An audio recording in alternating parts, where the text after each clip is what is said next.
In the heart of the city, where steel and glass conspire to touch the heavens, I find myself standing, a mere mortal among the monoliths. There's a thrum in the air, a vibration that courses through the concrete beneath my feet. It's as if the earth knows it senses the precipice on which I stand. Welcome to the interview, a voice, as smooth as silk yet with an edge that could slice through the thickest tension, beckons me forward. My stomach knots, but I step inside. The room is a curious void, stripped of time and place. Walls that seem to pulse with a life of their own. They are listening, aren't they?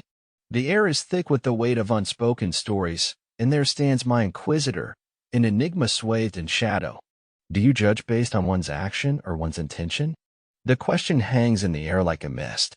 Intentions are the blueprints of actions, the architects of outcomes, aren't they?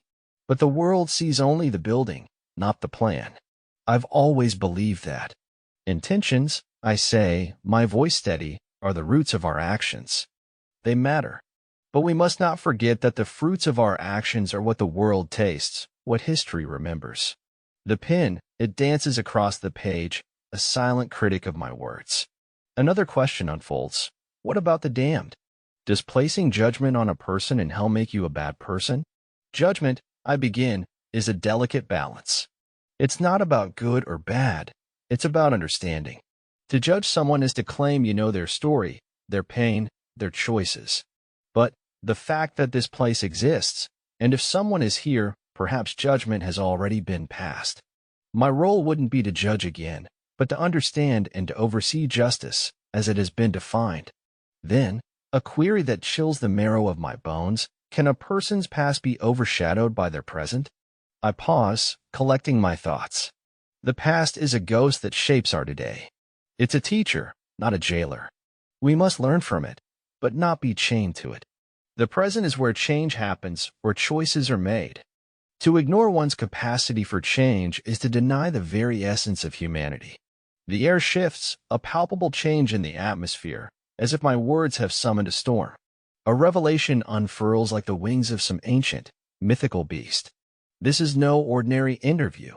The position, the role for which I've unwittingly contended, is the next Leviathan, gatekeeper of the infernal hell. Leviathan.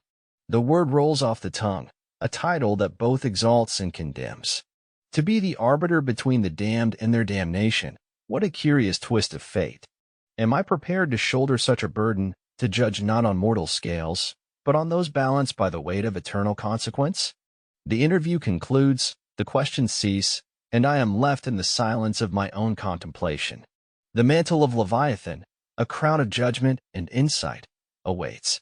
A role I never sought, but perhaps one I was always destined to fill. As I step out into the world, the city no longer feels the same. The steel and glass, the thrum of life, they are but a veneer over the profound depths I now glimpse beneath. 10 minutes before job employment, and my soul stands on the cusp of an evolution. I am to be a keeper of the gates, a judge of the fallen, a Leviathan.